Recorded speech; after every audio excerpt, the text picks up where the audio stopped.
Hello mga Marikoy! Magluluto na naman po tayo ng dinner. Ito po ay yung crab stick, crab leg, o flavored crab meat. And then, kunin natin yung oyster. At saka ito naman po yung frozen na oyster. Ayan. Oyster po ito na frozen.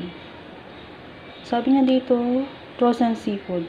Once thawed, do not refreeze. So, ayan na. Buksan na natin mga beshi ko para makapaghanda na tayo ng dinner. Crab stick. Buksan natin yung crab stick.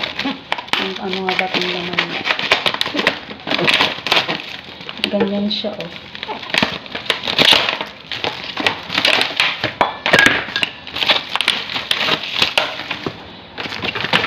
Ito siya. Crab. Yung king crab.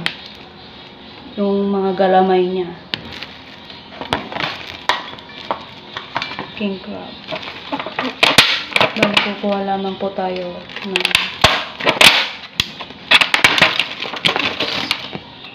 yan siya.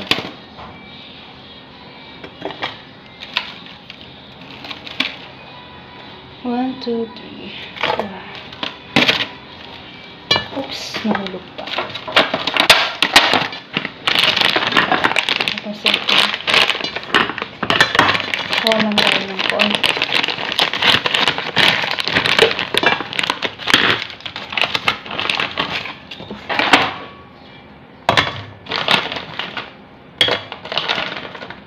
One, two, three.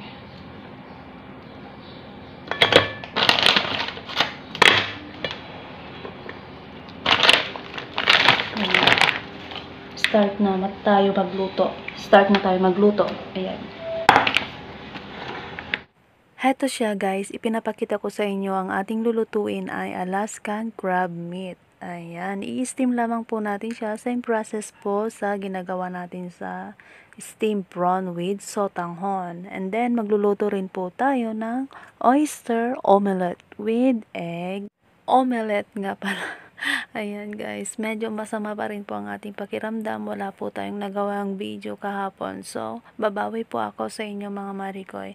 Bale, ito nga pala ay frozen crab legs meat. Ayan guys, umpisa na natin magluto.